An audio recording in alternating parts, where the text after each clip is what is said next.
Okay, ladies and gentlemen, I may have your attention, please. I'm Bob Wood, the Executive Vice President of AFCEA International, and on behalf of USNI and AFCEA, I'd like to welcome you to our afternoon panel session. Hope you made your way through the ice cream successfully, made it here in time. Really appreciate your attention and being with us today as we address a very important topic. A reminder, if you've got your phones with you, if you'd put it on stun, and by the way, check that West app out. There's still more information coming. There's still more program to be had, so take a look at that. We will be asking questions of the speaker and the panel today with the microphones you see spotted here in the audience. Just queue up and you'll be recognized by our moderator. We are indeed going to talk about a subject that's very important. When you listen to Admiral Davidson's presentation, and he talked about the networking of the training ranges, he talked about the necessity for multi-domain command and control and the kind of coordination that demands, and frankly gave us a history lesson on how this evolution has brought us to where we are in a very important part of his world and our world. So this should be a great discussion. We've got a wonderful set of leaders. I'd invite them now to please come on up, and we'll correction, after we have a presentation, one thing to do before we bring them up on stage, and that is an opportunity for Rear Admiral Boris Becker to present a special presentation for the winners of the Naval Prize Challenge that was seeking innovative machine learning and artificial intelligence solutions for real-world cybersecurity challenges. Admiral Becker, may I invite you to the stage.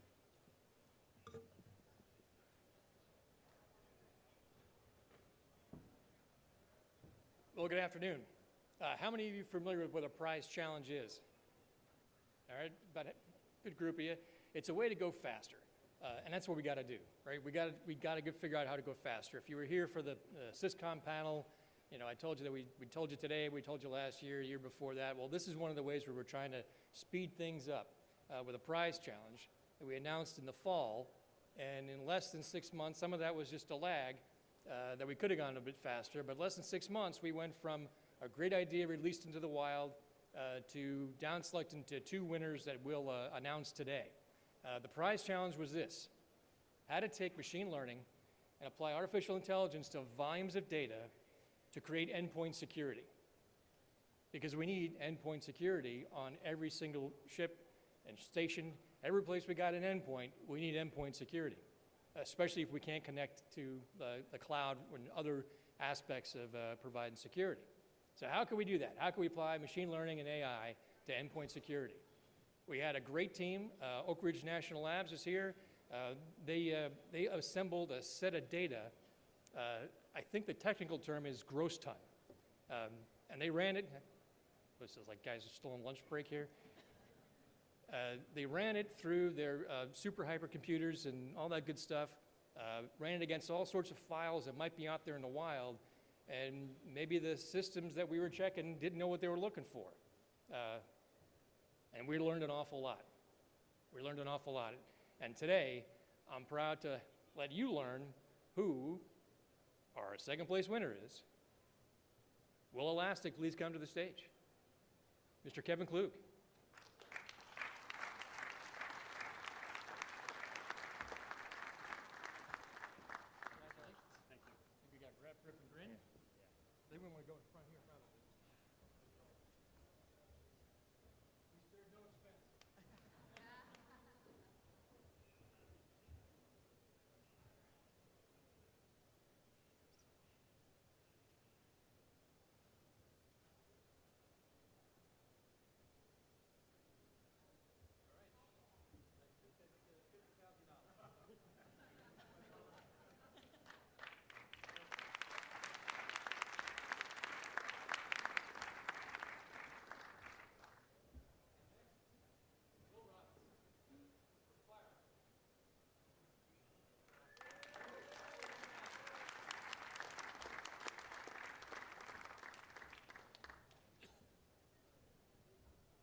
I'm announcing today the next prize challenge, the follow-on for $500,000. $500,000.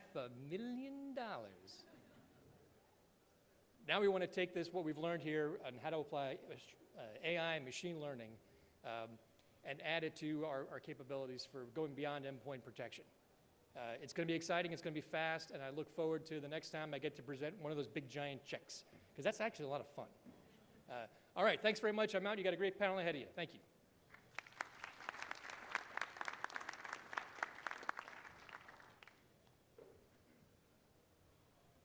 Okay, what a great opportunity to recognize some excellence in some key areas. We're now inviting our panel to the stage. Let's give our awardees another hand, please.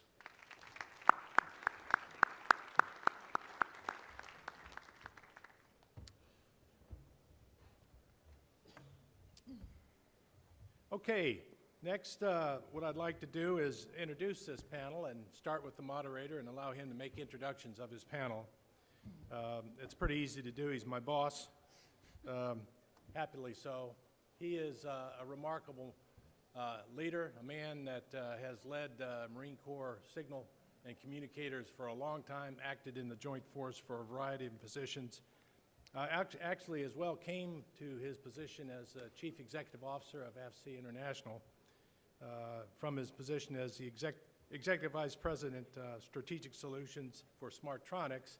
Certainly has a good feel what's going on out here on the floor and what our business members are interested in. He was the commander of a variety of communication commands and also director at the joint level, at the Joint Chiefs of Staff level, and is frankly a great leader in his communication skill and his communication background. But I'm telling you, just looking at it from the AFCEA perspective, he has absolutely transformed AFCEA International and AFCEA members and chapters into a strong, agile, and committed AFCEA organization. A great job in that. I'm proud to introduce him and allow him to lead a great panel. Ladies and gentlemen, please welcome General Robert Shea. Thank you, Bob. I don't want you out there, standing out there to get sore feet, so please come on in and sit down and listen to what we've got to pass on here today. But today's panel is C5ISR Readiness, our ready now and in the future. And we've got a panel here of, this group here probably has more experience in this world, or in this area, than any other panel that I've been around. And I don't mean that in a derogatory nature, in case you're thinking about You're calling us old. But the bottom line, there's a lot of experience here on this, sitting at this table to represent that. And I think they can get into this topic pretty, from a capabilities perspective, from a thought leadership perspective, to the level that'll be really important and provide you good takeaways as you leave here. To my immediate left is Rear Admiral Dave Dermanelian. He serves the Assistant Commandant for C4IT for the Coast Guard. And he was dual-headed as the commander of the Coast Guard Cyber Command, CG6. He served as the Director of Training and Exercises for the United States Cyber Command, so he's certainly fully aware of that cyber aspect of what's going on. And he's developed joint training assessment standards and orchestrated those over a large-scale exercises. He's also been the commander, command and control communications computer and information technology for the Coast Guard's C4IT Service Center. Next to him is Vice Admiral Matt Kohler. Matt is the N2, N6 of the Navy. He's a professional Navy intelligence officer. The thing that really strikes me when you look at Matt, he's had a lot of joint experience. He's been at Special Operations Command, the Joint Interagency Task Force South. He's had key positions and combat leader positions as the Information Warfare Officer since his promotion to Admiral, to include the Director of Intelligence for the Naval Intelligence for the United States Navy. So Matt has got, not only does he bring intelligence perspective, but he brings a cyber expertise with him as well. So again, we've got a gentleman here that really knows his profession, and we're glad to have him on this panel today. And next to him is Vice Admiral Nancy Norton from the Defense. She is the Director of the Defense Information Systems Agency. She's well known to this audience, as is Admiral Kohler. She's also the commander of the Joint Force Headquarters for the Department of Defense Information Network.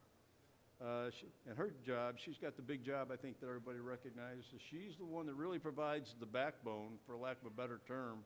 She's the commercial provider, she's kind of the equivalent of the commercial provider of services across the Department of Defense in support of the Joint Chiefs Staff, the combatant commanders, as well as all the components.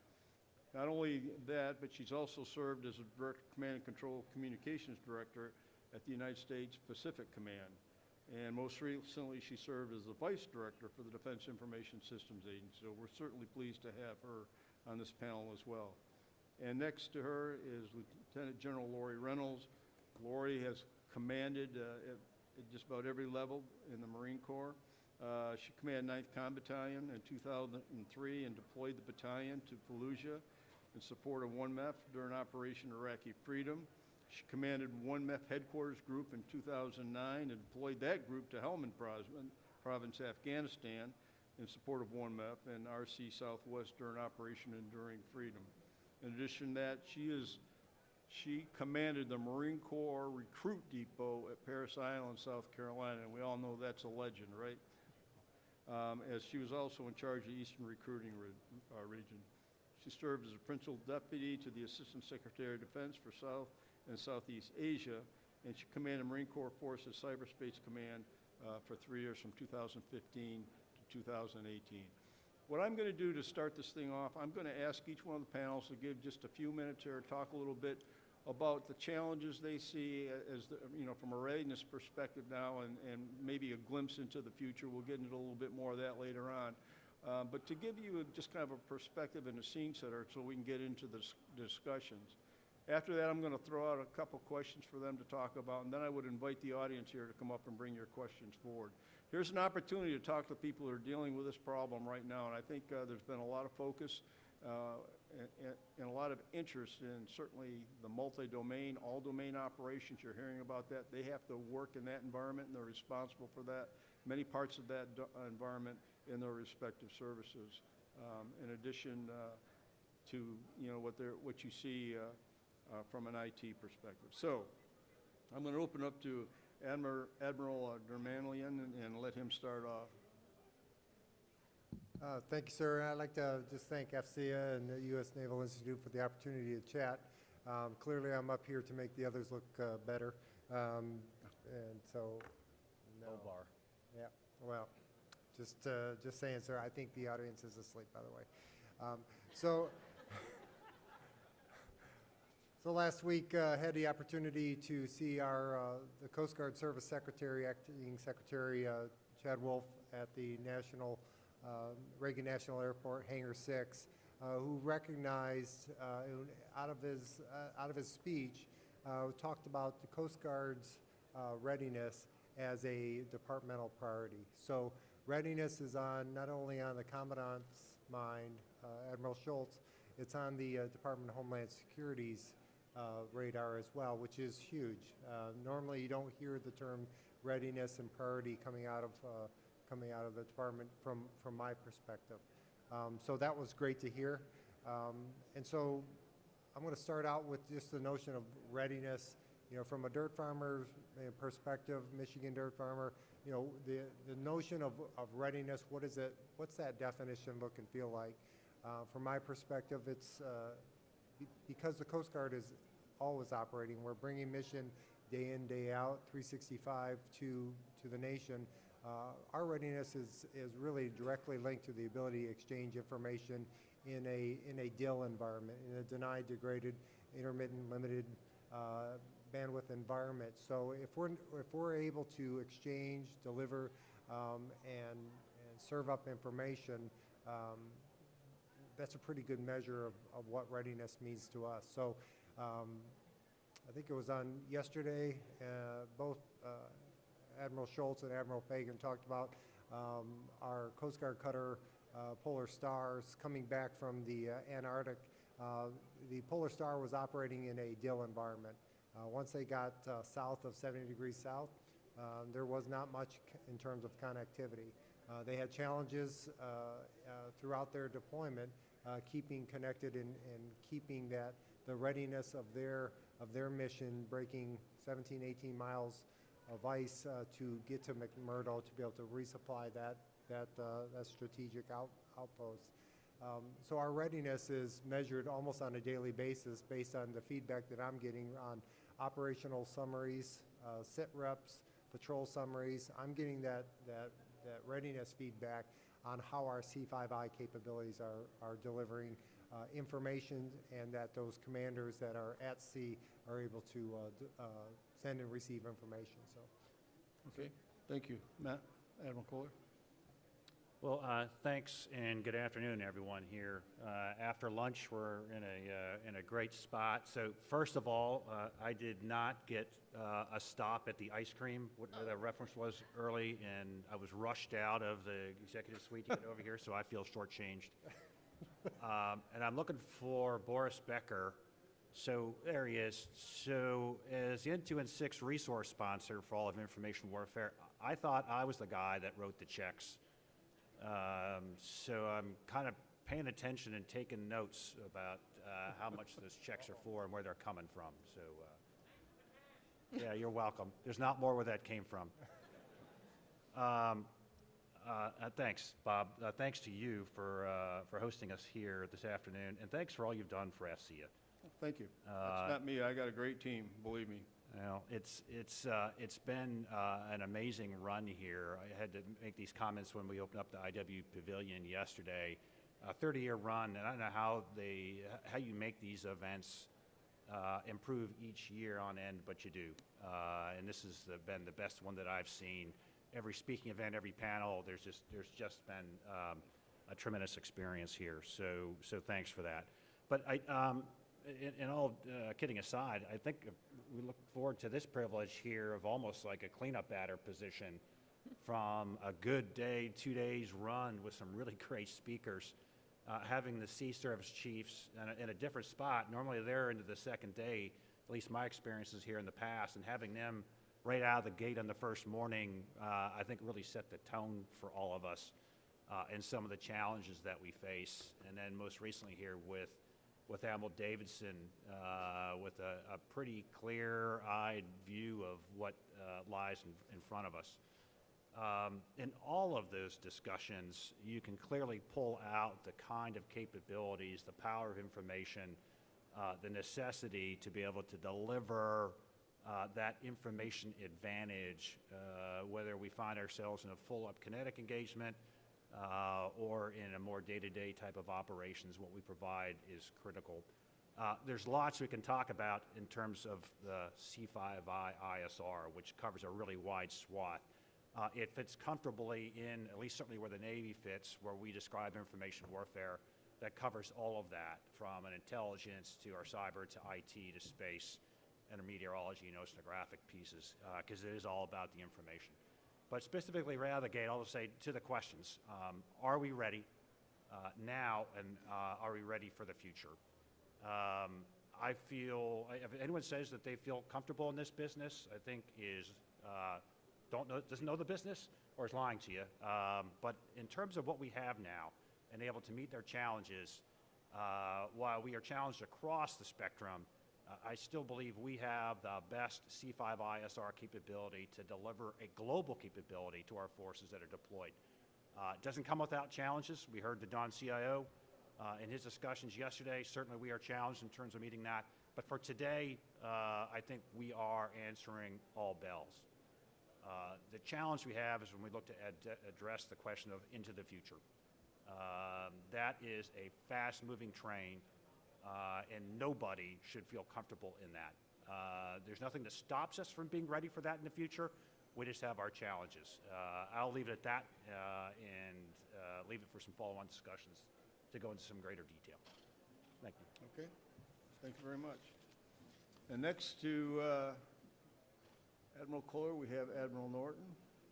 Well, thank you, General Shea. I really appreciate being up here today. Thank you again for putting on a great show.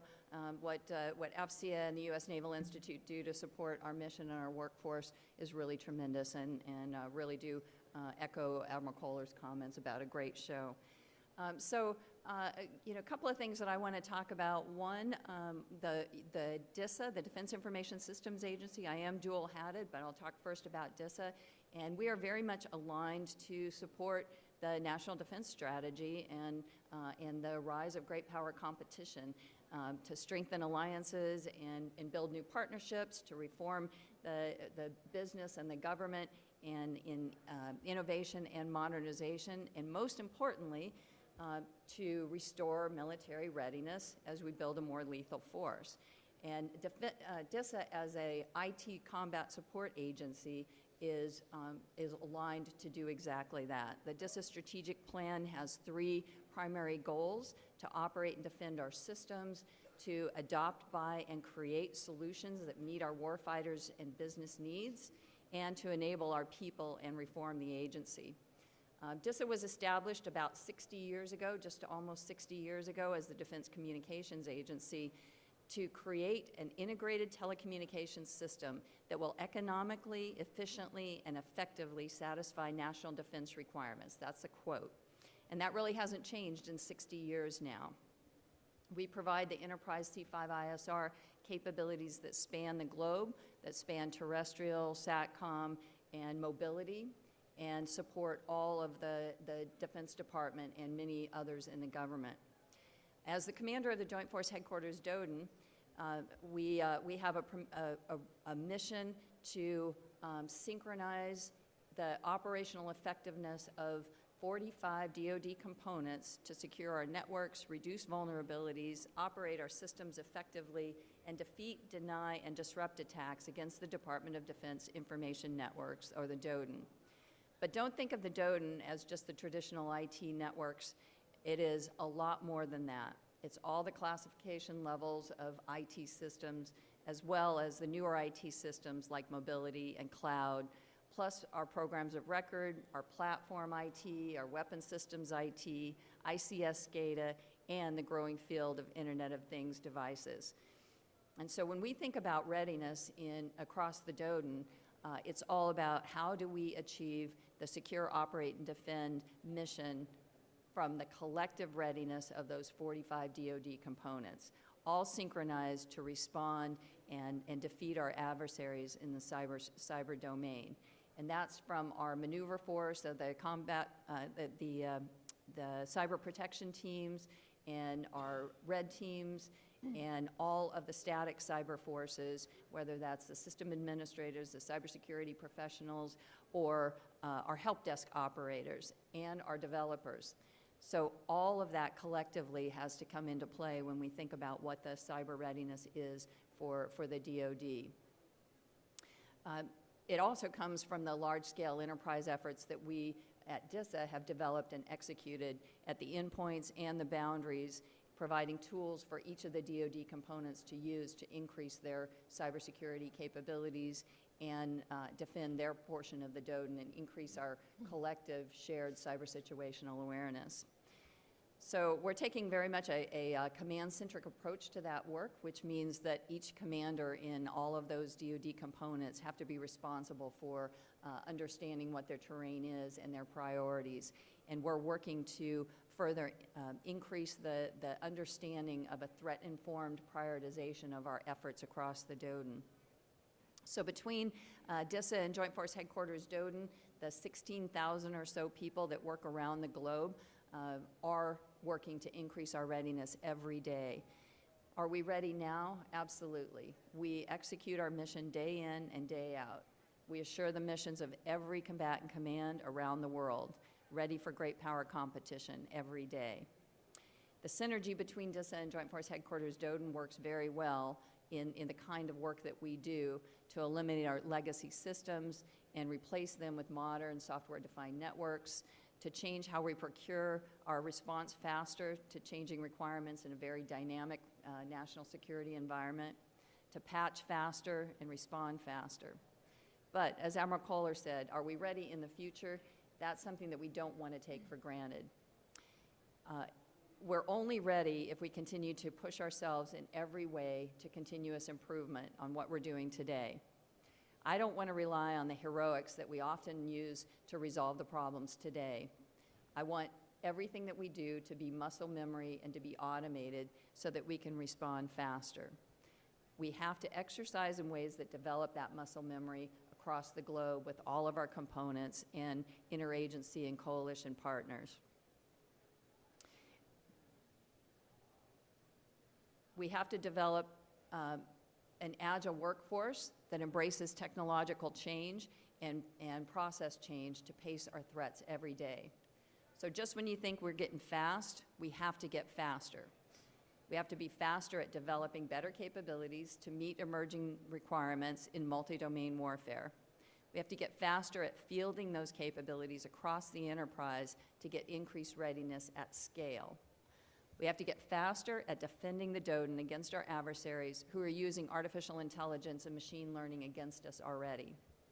We have to get faster at responding to incidents. And we have to get faster across the entire department in learning to fight through, even in a contested cyber domain, from the strategic level to the tactical level. Information power advantage delivers combat power advantage. So we have to improve what we do, and we have to continue working on that every day. Thanks. Okay, thank you.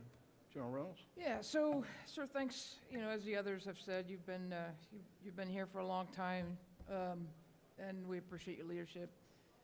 Colonel Shea, when I first met him, was an early mentor of every Marine commo out there, so thanks. So I'm not gonna... Means he's getting too old. He's a first. He's a first for a lot of Marine commos doing a lot of different things. So I think where I'd like to go with this conversation is not really to grade ourselves with respect to, are we ready now, but to suggest that we have to get better, regardless of where we might find ourselves. Our former Commandant of the Marine Corps, General Neller, said something that has stuck with me, and I've repeated it over and over, in the information age, we're going to have to fight to get to the fight. We can no longer assume the network will be there when we want it. We can no longer assume that space will be there when we want it. We can no longer assume that our weapon systems or our networks are free of the adversary. We can no longer assume the ability to pass intelligence the way we used to pass it in previous engagements. And so that is really the work that my team has been thinking about inside the Marine Corps is how do you think differently across, communications, intelligence, cyber, electronic warfare, SIGINT, information operations. How do you think differently? How do you operationalize those? How do you get them ready for a today fight? Because as General Osterman said this time yesterday, we might be in various stages in various domains in terms of, you could find yourself in a phase 3 event in the information fight and in a phase 0 or phase 1 on the ground. And so there's this sense of urgency that I think we all need to have to say that we're either in our prep time or the fight has already started, right? In this idea of C5ISR. And so the things that keep me awake at night are things like, am I going to be able to train and retain the workforce that I'm going to need? I don't think I'm going to train them the way we're training them today. I think I got to create new partners. Admiral Norton brought up that agile workforce. We got to value some folks out there in different ways in the future because they're going to bring a skill set that's going to be absolutely essential. In terms of work that we've done inside the Marine Corps, just from a networking perspective, we knew that we had to fix governance. We fixed it. We knew that we had to clarify command and control of the network, and we needed to treat the network as a domain where we have an operational commander now that has the command all the way down in and through the MEF and the tactical networks because it is a single war fight in her fight.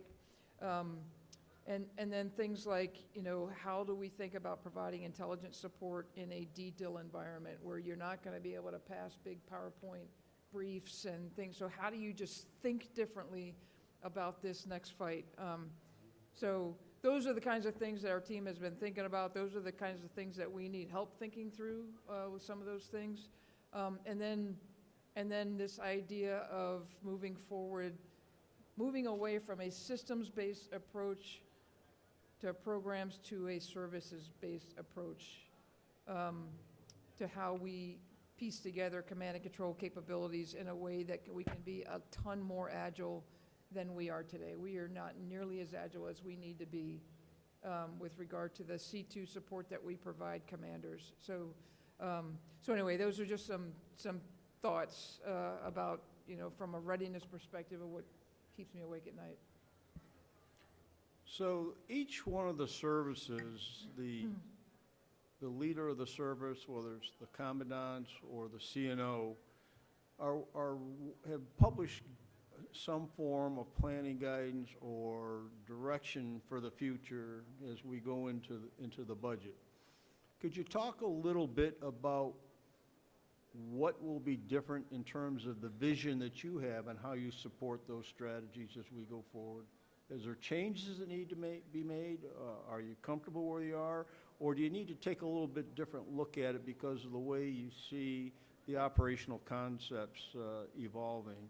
And even, with the Coast Guard, the polar region is going to become more and more significant. You talked about 70 degrees south. Well, we got 70 degrees north and all those areas up there.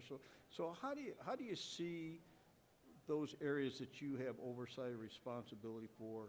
How do you see them evolving or developing? Just give us a rough sense of what that vision might be. And I'll start with you, General Reynolds. Sure, sir. So General Berger, new commandant this summer, you heard from him yesterday morning if you were here. He talked, in fact, the last thing that he said was that this information fight is the one that is the now fight. So really the guidance that he has given to the force is all about the role of the Marine Corps in the next fight, and specifically with regard to a Pacific fight. Never in my 34 years have I seen a more closer Navy Marine Corps staff in the building. This is all about naval integration for the United States Marine Corps. This is the Commandant of the Marine Corps saying to the Navy, what do you need from us? How can we help with sea denial, sea control? Following his planning guidance, two significant priorities. One of them is naval integration. The other one was force design.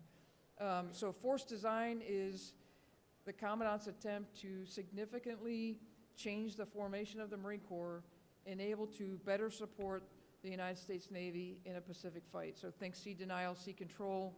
The Navy has a construct called distributed maritime operations. The companion concept to that in the Marine Corps is littoral operations in a contested environment, and as part of that, we seek to conduct expeditionary advance-based operations. So how do we provide friction, confusion? How do we be where the adversary doesn't think we're going to be? How do we contribute to the sea denial mission or the sea control mission of the United States Navy? How do we be agile enough to go do what we got to do and then keep moving? And so this, yesterday you heard a 1st Marine Division commander saying, gone are the days of big static CPs. We're not building those anymore. We have to be fast, and we got to be able to communicate with clarity on demand in a contested environment. Significant challenge. We need a single identity so that our Marine commanders can be on the ship today, off the ship tomorrow, maybe back on the ship 3 days later. We're not good at that. That's hard. So that's kind of driving some of our thinking and the close partnership that we have right now with N2 and 6. Is there a particular capability that strikes you that you're going to need to be able to do that? So I think all the work that the department is doing, certainly under Admiral Norton's leadership with identity management and sort of being in the cloud, is going to be able to help. I think one of the attributes of this next fight that we really have to wrap our head around is we talk a lot about joint all-domain. We don't talk enough about global. This is a global fight. So building tactical regional networks is not necessarily helpful in a global fight. And yet that's what we're used to. And so that is a couple things to think about. Okay, thank you. Let me add on to the conversation. Again, I thought it was very appropriate, if not by design, to have the Sea Service Chiefs lead the discussion to really set the tone. For those hopefully got a chance to hear them speak yesterday morning, but you hear them speaking often with almost the same voice. From CNO Gilday's perspective, his guidance clearly articulated in his fragmentary order that he put out within the first few weeks of taking over the Navy late last summer, about the same time as the Commandant. And it was a frago, not a new strategy. It was his reaffirmation that we are on the right course. All the guidance that was put out in the design for maintaining maritime superiority 1.0, 2.0, and that we were on the right course, and he was providing some vectoring. But it was number one mission for every sailor was readiness. Readiness of the fleet. Our budgets clearly reflect that, and they talked at length about it in the panel in terms of where we are. Each one of the Sea Service chiefs kind of gave them a grade about how ready they thought they were, and they were on various places on that scale. But clearly, our way ahead here, and the CNO's guidance was, it was all about warfighting, warfighters, and the future Navy. But to General Reynolds' comment was, right out of the gate, it was going to be a different way ahead for the naval force, for the Navy and the Marine Corps, including our Coast Guard, with the Integrated Naval Force Structure Assessment, the INSFA. In the past, you would have called it a coordinated effort at best. This was integrated in terms of where we could collectively look to move ahead and, if necessary, make trades to recognize and have confidence that you could rely on capability delivered by your partners here. And that's the way it has been. I certainly agree with Lori's comments. The interaction between her and I has been constant, and it has been the same across all the staffs in terms of how we move ahead. Our challenge is we have to be, you heard Admiral Davidson's, we have to be interoperable.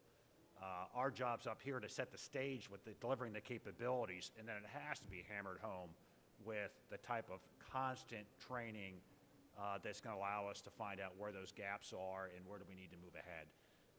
So I think we've set the right stage on this, but we have work to do. What's different in this? Lots of discussion you're hearing. You're seeing out in the press about the 355-ship Navy. Assistant Secretary of the Navy is even talking about, even numbers beyond that at some level.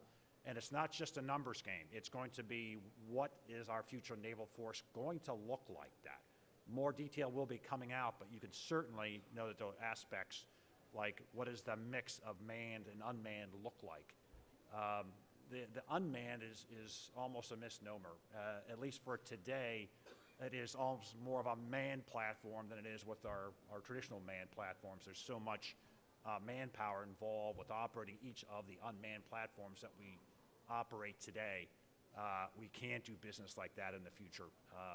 Those kind of unmanned mixed into our traditionally manned platforms has to be much more greatly automated, and it is going to absolutely rely on the networks, whether there are tactical warfighting networks, whether they interact with our enterprise networks.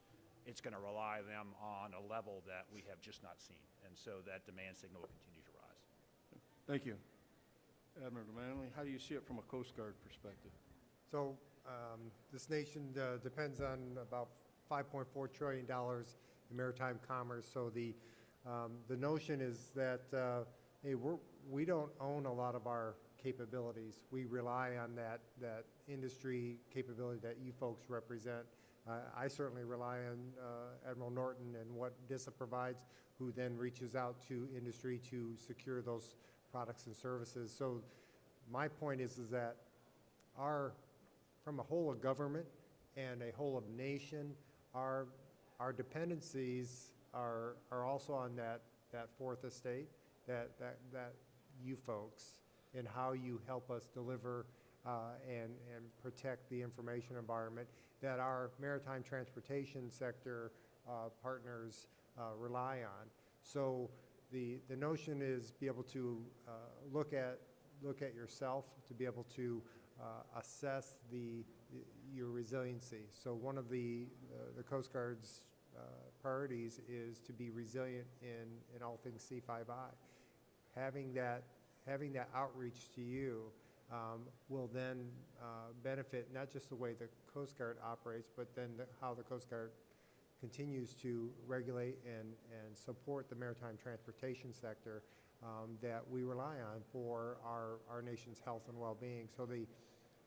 So as we assess the safe to sail of a vessel coming into a U.S. port, that ability to work with the international community to set standards, that includes the cyber standards on board a maritime vessel that maybe have 15 to 20,000 TEUs coming into Port of LA Long Beach. Shut down that port for one day and the nation has a really bad day. So that discussion and that the partnership that venues like this provide is that the solutions are generally there. It's our ability to collaborate and continue to challenge ourselves so that we can build in that resiliency, because it's not just what I have on a Coast Guard ship, that's great, but it's that whole of government, the whole of nation ability to remain resilient, that we need to have those conversations often and early. I'd like you to be thinking about questions because I'll be turning them over to you for questions shortly. But before, I've got a few more I want to throw out there. For Admiral Norton, the Indo-Pacific area is tremendously dependent upon DISA to provide and manage the long haul, the networks and the capabilities that are out there in that part of the world. As these concepts evolve, such as the Commandant's planning guidance and the things that we've talked about, whether it's working with the Navy or the Coast Guard or the Marine Corps or the Joint Force for that matter, the operational constructs are changing. Is there anything that DISA needs to do differently or needs to adapt to be able to support those operational concepts? Yeah, thank you. So, one of the things that if you think about from the joint world and what the joint staff is pushing in terms of changes in strategy is through the joint warfighting concept and the work that they're doing of requiring the globally integrated exercises. And so as General Reynolds said, we don't have the ability, the luxury to really look geographically at a single theater. The idea that you can set a theater and C5ISR is going to work for a multi-domain joint operation and coalition operation just is false. It is setting the globe because our capabilities are around the world and so interlinked around the world. And so the work that we do, ensuring the resiliency of the backbone, has to be not just in the Indo-PACOM region, but around the world to support the Indo-PACOM region and the Indo-PACOM commander, regardless of where the conflict might arise that's coming from the theater or influencing from those adversaries. And so the expectation for the globally integrated exercise is that we're not focusing on a single theater for a conflict, assuming that it's going to be a regional fight. That's good for us because it forces us to recognize what our shortfalls are across each of the services, across the combatant commands, and the combat support agencies that have to support that. So the demand when you're doing multiple regional fights at one time, or a regional fight spills over into other regions, allows us to understand how we have to increase or rebuild our support plans for each of the combatant commands. And so we've been doing that over the last couple of years of rewriting each of our support plans for all of the combatant commands and ensuring that we have the resiliency of the backbone and all of the gateways that provide for support from the strategic down to the tactical level. I was at a conference a few weeks ago, and there were a lot of OV1s being put up, kind of the vision of what's going on. But one of the things I didn't see in those OVs, those operational architectures at level 1, what I didn't see was, you know, it could tell you how you could get a bomb on target. It could tell you how you could shoot, launch an aircraft from a ship, or how you could operate from the sea to the shore. But what I didn't see was the linkage to the primary information sources, that being the intelligence community. So my question is, are you comfortable when you look at these operational concepts out there that the intelligence community is being brought into, being embraced in these concepts? And number 2, is the intelligence community willing to make the adjustments they need to make? And I'm thinking like organizations like NGA, DIA, organizations like that. Are they being thought about in these operational constructs, or are they pretty much strictly a service perspective? Anybody want to Matt, you wanna try that? Yeah, I would tell you that, we'll call them the 3-letter agencies, are completely in this understanding. You know, they have multiple customers, directly the combatant commanders. They support the services in terms of where we are going and developing, and they're all about supporting fielded forces. Organizations like NGA, their forward deployment kind of mentality is part of their DNA. So I'll say that they're tracking along here, but I think you hit on one point I'd like to highlight. You know, in the past they would said, you know, amateurs talk tactics and professionals talk logistics. I still think that's true. In fact, it's a whole other aspect of the increasing challenging to the kind of warfighting we face today. But I think it's more apropos to say, you know, I wouldn't say amateurs talk tactics, but the professionals are talking about the information needed in the fight. Used to be the exclusive domain of the N6 or the J6 on your staff to some degree your intel professionals. There are no, we'll say traditional operational commanders out there that don't have a much stronger appreciation. So in the OV1s that used to be just covered with lightning bolts between things, those are not taken for granted. I think that's been an aspect of a sea change from this recognition of this return to great power competition. The kind of operating constructs that now have been in place now for several years that we've been training aggressively towards. General Reynolds highlighted them, the distributed maritime operations and littoral operations in contested environments from the naval force perspective. This has taken the fight from what we have been very comfortable operating at a tactical level.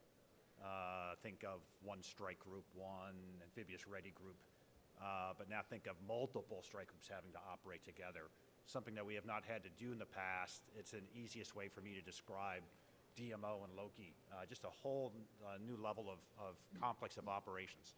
This drives a whole different kind of construct in terms of how we bind those forces together and coordinate them. It's not amassing hardware, but effects that's needed. To do that, you need to be able to communicate. And without the kind of capabilities that we've been talking about here for the last hour, you have no DMO, you have no Loki. And so it is all about that kind of focus. When I talked about are we ready now in terms of our C5ISR, it was certainly in terms of we're ready now, but we've evolved off the kind of architectures that were tactically focused. The future is taking us to an operational level type of engagement. And back to a point, it's beyond operational. It's a global type of operation. That requires the kind of capability that DISA provides us on a backbone that has to be resilient, because that's how we're going to work across the different campaign fronts that we need to be able to operate in that level. So that's driving a whole different appreciation for what's provided here and a whole level of readiness that's expected to be delivered from these capabilities. Anybody else want to comment on that? You know, one of the things I'm struck by as I listen to the visions and the planning guidance and things and the discussions on some of the panels out here is the fact that you may have something going on in a particular theater that has a kinetic base to it probably. But at the same time, you're going to be operating in that cyber domain globally. Any thoughts on that? And I mean, what are the implications? You know, we tend to focus on one or two things, but if things through surrogates or whatever the case may be get stirred up, any thoughts on what we have to do to be prepared to fight globally?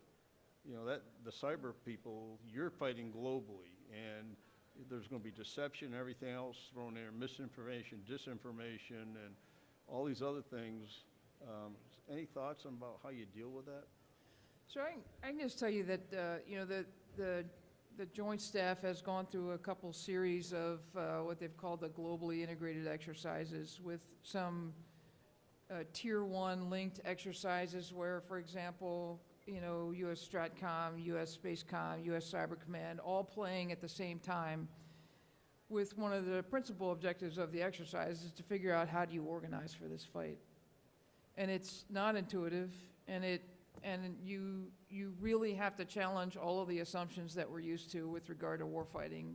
You know, supported relationships, the organizations inside. You know, so as U.S. Space Command stands up, how do you integrate space into the COCOMs? You know, we have DURSpace 4, we have Space Coordinating Authority, we have space IPEs, who's doing what to who, and if you're a service trying to figure out how do I make sure that the MAGTF is going to have the space it's going to need, like who do you want me to talk to? So these are conversations that we're having like right now. And oh, by the way, you know, do we really want the COCOM to have to worry about the space, the cyber, the EMSO separately, or do you provide that to them in a more holistic way? So all of these conversations are happening now, and I think we have a lot of work ahead of us to figure this out. We need a lot more reps and sets. And I think that there's opportunities for the services to continue to try to shape this so that we help the COCOMs get it right. But that's some of the work that's coming ahead of us just even this year, sir. I'm going to ask one more question, then I'm going to throw it out. I'll bring it out to you. So as you look at how resources such as R&D are being spent, is there a particular capability that you would like industry to focus on or set of capabilities? For me, it's all about getting faster. How do we automate more of the capabilities that we have today that are using extensive, exhaustive manpower to do them today, and do that with artificial intelligence to understand what we're seeing, with machine learning and automation of just the running of the networks and the systems. You know, we can't manpower our way out of the problems that we have and the fight that we have. Like I said, our adversaries are already using artificial intelligence and machine learning against us in their cyber attacks. We have to continue to automate more and more of that in our operations and security, our patching, our defense, our responses in an automated fashion around the globe, because like we said, you know, this is going to be and is even today a global fight in cyberspace, and we have to do that faster. And industry is working on that in many, many different ways, and we have to figure out how to bring that in to the department, to our enterprise systems much faster. How about from a Coast Guard perspective? Yes, sir. So I think we've got to be able to have capabilities in that DIL environment, no kidding. We're going to be disconnected at some time. We're going to have just poor communications at different times. Our systems have to allow us to continue to function in those sort of environments. And as we alluded to earlier, the polar regions matter. So, you know, where R&D happens. So I don't care, personally, as the Coast Guard 6, I don't care how I deliver information as much. I need to be able to deliver information in all those environments, including the polar regions. The Arctic is heating up, literally and figuratively. So the notion of be able to, how we transmit information in those sort of challenging environments, I was really pleased that we were able to work with the international community to get Iridium, a U.S. firm, sanctioned as a global maritime distress safety system capability, because they're not a geo provider. So they provide a kind of a stopgap capability up in the polar regions. But I don't care if you deliver that information over radio waves. I don't care how we deliver it. So the notion of providing connectivity in some of those very challenging environments, we need that. Okay, thank you. Good afternoon. Scott Kinner with the Marine Corps Tactics and Operations Group. So I think this is probably headed towards General Reynolds, being a Marine person heading with a Marine question, but to Admiral Kohler as well. So the ground combat elements bid for success to help the Navy solve sea control, sea denial problems. The General alluded to it. We're doing a major force design change. Some really significant impacts on the ground community, especially when it comes to delivering fires that could help out with that problem. My question to the group is, when we say tactical, we're still talking, I understand we're talking about strike groups, but I'm talking about individual launchers. So when I look at what the ground combat community, can do for the fleet commander, it is literally us trying to plug into Composite Warfare Command, where a strike commander is saying something somewhere, and it's easy for something to be launched off a ship, which is this big thing, but I've got individual launchers running around in places where they're isolated, hard to get to. That's why they're there, because you can put me there cheap, and I can do things for you. So how are we, at the ground combat element, all my little people running around with all their little things, going to plug into this larger naval tactical network? Thank you. Yeah. Well, I don't know, why don't you go solve that for me? Going back to the last question, I think that would be a good place to start. I think, so that's JADC2. Okay. That is Joint All-Domain C2. So any sensor, any shooter, any Marine, any sailor, right? So what is the Marine Corps contribution to that Joint All-Domain C2? You know, right now it probably looks a little bit like a CAC2S, AFATIDS-like capability. But you're right, at the end of the day, what we want is that Marine sergeant with his squad to be an extension of the joint force, to be able to perhaps employ a national asset, a joint fire, whatever it is. Just be a sensor, perhaps. That is the challenge that we have, and I think we can do this. I think, you know, it's all about the data.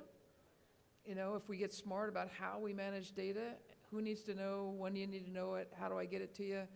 I think if we focus there, we'll be able to get there, and I think we'll have some early success in that this year. Thank you, ma'am. I'm going to get an LLC set up, and I'll get back to your Roger. aid.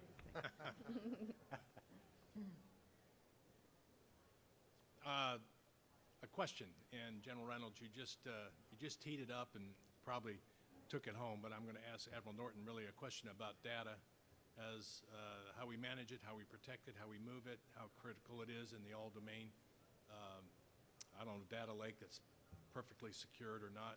So a question about data, just to make your perspective on protecting and moving and using data for the all-domain fight. But then we're talking a lot about challenges. I'd like to hear a little bit of, you're happy that we're moving maybe one or two things from each of you in this way. You're making concrete steps you think that are attacking this problem that we're describing. So go positive, maybe perhaps after Admiral Norton talks a bit about data. Okay. So first of all, let's think about moving to a data-centric model for our systems, and away from the network-centric approach that we've had for many, many years. And that means assuming that our systems are going to be breached. Our systems are always vulnerable and subject to that, but that doesn't mean that our data has to be breached. So how do we change what we do and how we take care of the network and the systems so that the data continues to be protected in a way across the world, wherever it's stored. So when you think about the fact that we are storing our data in different places, we're using our data in different places, not necessarily in servers that we can see and touch anymore, but much more in the cloud, our systems as a service, and providing that service in a distributed manner means that we have to be thinking from the data-centric model out.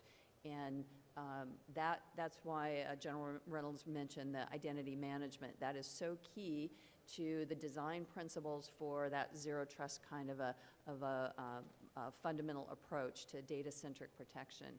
Is we've got to have the identity management that is consistent and reusable across the department, regardless of where we're operating, regardless of who we are, so that it's very clear what level of protection that data needs at any given time.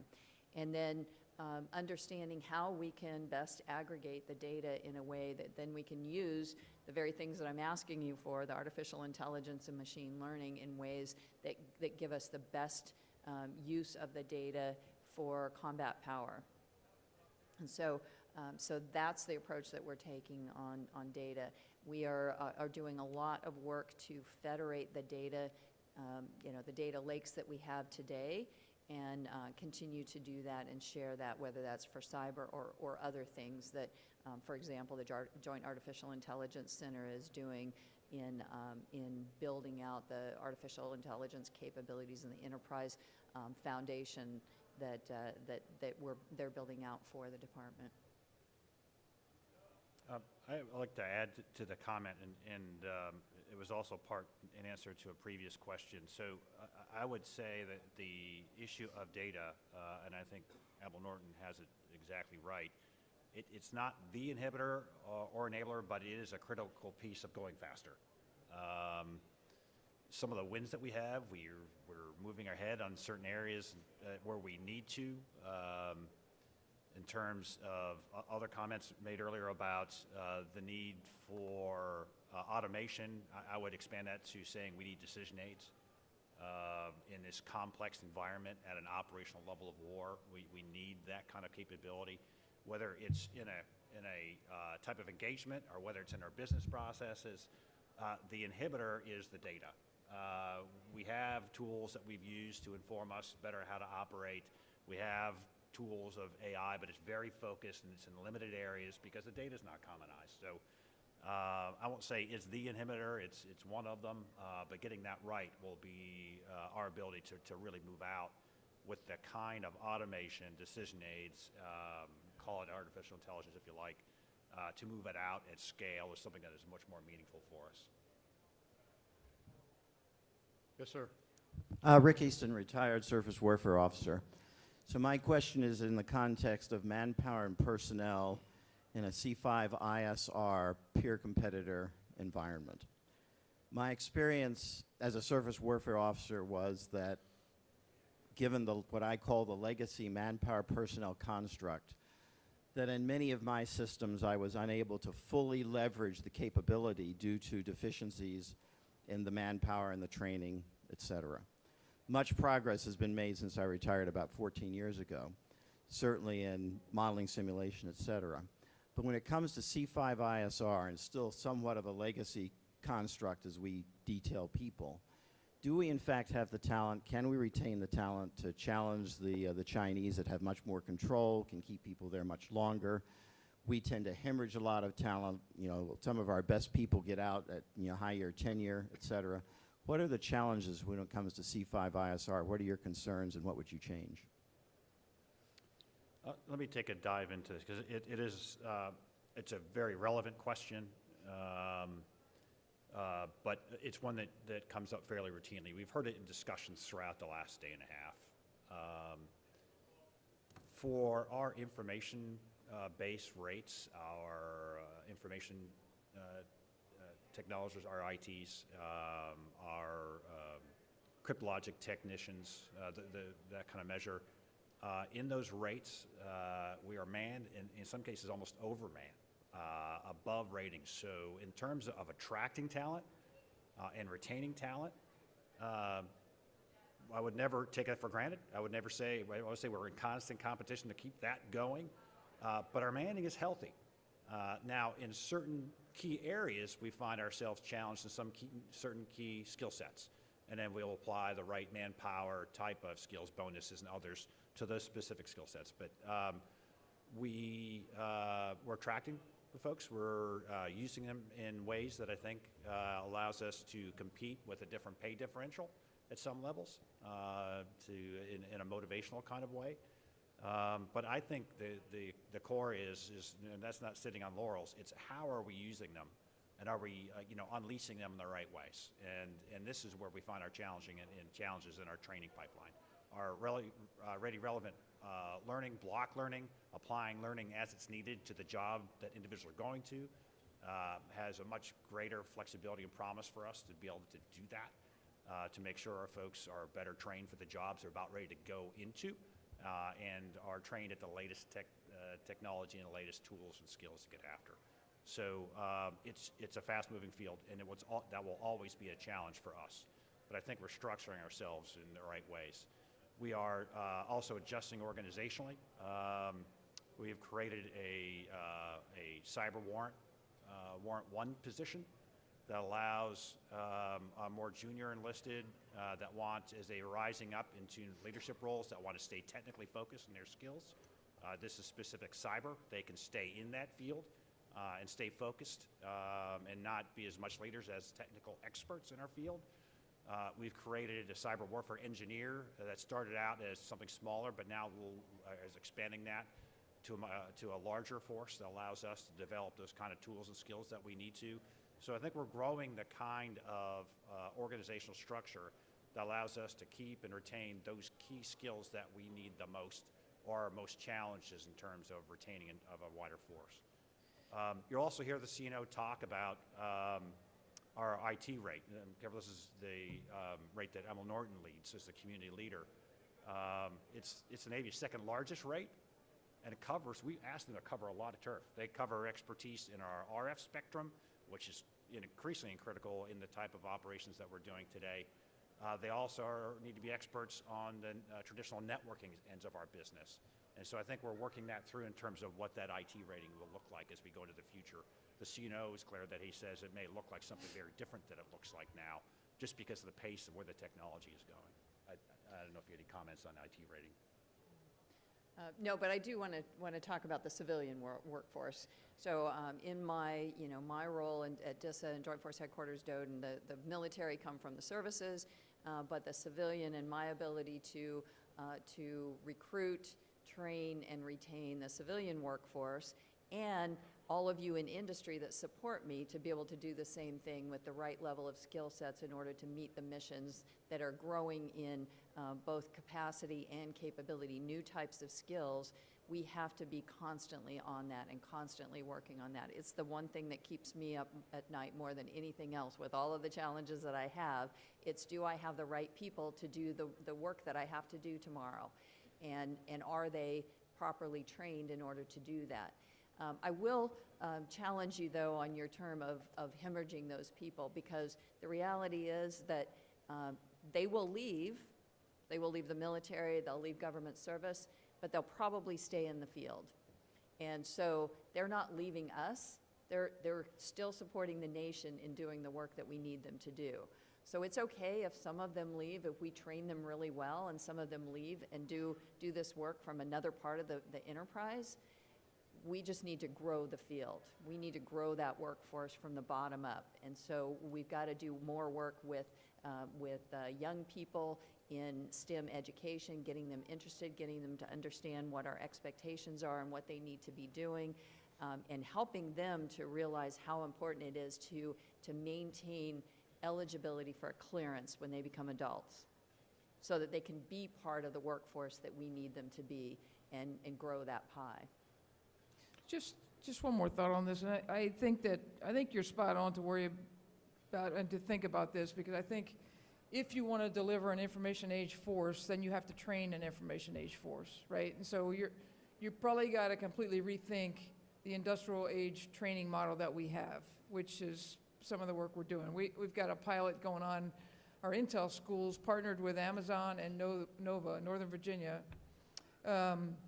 to create a data science capability. So I send 13 NCOs out to Nova. They have an Amazon curriculum for data analysis. It costs me very little money compared to me having to hire my own build my own curriculum that I got to train myself first. So I think that's the way of the future. I think we partner with academia to train some of our Marines and sailors and to retain them. The Naval Community College that the Secretary is working on right now, some of those, that curricula will be the stuff that Matt and Nancy and I need. It's going to be in the IT field because what we know is that Marines and sailors want education. And so this idea of stacking certificates along the way to keep them in and to keep them, interested, I think the mission that we have is the mission that they want. We just got to keep them fresh. Just one more thought, though, with regard to the adversary that we might be talking about right now. They're not going to employ their force the way that we do. We think about maneuver warfare. We think about pushing authority and permissions down to the lowest possible level and just let those NCOs get her done. We think about the diversity of thinking that we want the force to bring to us. The adversary locks up diversity in the northwest corner of their country. We have the edge with regard to manpower and how we train them and how we keep them.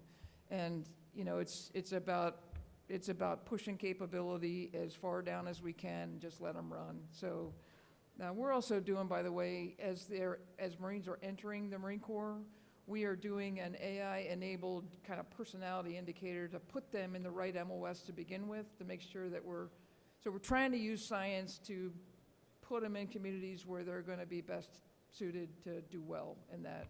So, but I think to your point, we got to continue to evolve this because manpower, our ability to retain these folks is going to be our strength.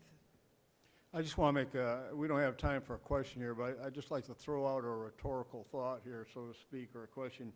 When you think about all the technology that is coming with a rush over the next maybe 5, 6, 7, even some of it's here already, things like artificial intelligence, as these things mature, machine learning, potentially quantum down the road a little bit, the robotics, the Internet of Things.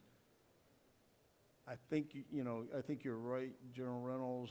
I think there's got to be another way of training because the schoolhouses can't possibly keep up, and it's going to get cost prohibitive to keep retooling every time a new technology comes out. So I think training is going to be one of the Achilles heels going forward. And if my experience is one of the first things to get hit when budget cuts come down is the operational maintenance money, which includes in many cases training money. And if the force is not trained, we're not going to keep them, and those capabilities will never reach the capability they were designed to provide. So that has got, in my mind, as I walk around and I listen to different groups like this talk, there has got to be a re-emphasis or an increased emphasis, may be a better way to put it, an increased emphasis on training. I think it's going to be our Achilles heel if we don't. I thank the panel for the excellent answers. I appreciate it.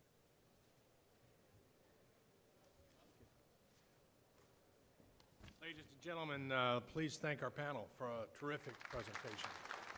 We are going to pause just a minute. Admiral, just a moment. I wanted to say several things. One is this actual panel is worth a unit of continuing education, and if you are interested in getting that credit at the back, you'll have some scanners, and you'll be able to get your badge scanned for that. But we are very happy that we followed through. Admiral Davidson gave us a lot of reality at lunchtime, and you can see the leadership on this panel dealing with that constructively, objectively, and fearlessly. A lot of people say they're losing sleep at night, but I think the opponent, as was wrapped up nicely, is equally concerned about the abilities growing inside our force, locking up diversity in the northwest corner of their country. That's a keeper. That's a keeper, and really a remarkable It's true. point to be Tell the made. story. Absolutely. I'd like to make a presentation on behalf of AFCEA and the USNI, and that's a copy of A Brief Guide to Maritime Strategy by James Holmes and an AFCEA bookmark to go with it. I also would point out that we have that follows us here shortly. It doesn't end. It doesn't end here. We have one more event that happens at 3:15, and that's the Women in AFCEA Appreciation Event with a keynote by Brigadier General Loretta Malak, Chief Information Officer of the Marine Corps. This has really grown to be a tremendous event, celebrating not just the women in AFCEA, but more importantly, the thought leadership that goes on across our force. It's a there's a reception that follows. I think you'll find it thoroughly enjoyable. I invite you to. It's down in the keynote area, and we'll deal with that. We'll see you down there. Thanks for being with us today. This is the last panel. We have an opportunity to address the group and say thank you for coming, thank you for being here, thank you for adding your energy and insight to the conversations we've had. We are happy to be doing this yet again. This is the 30th year. The 31st is coming next year. It'll be a 3-day event. It'll be in February. And I'll look around now, and I know I'll see most of you back. So thank you so much, and thanks once again to the panel. Thanks. Good job. Thank you very much. Appreciate it. Well done. Yes, sir. Appreciate it. Matt, thank you. Well done. Thanks, sir. Let me give you a copy.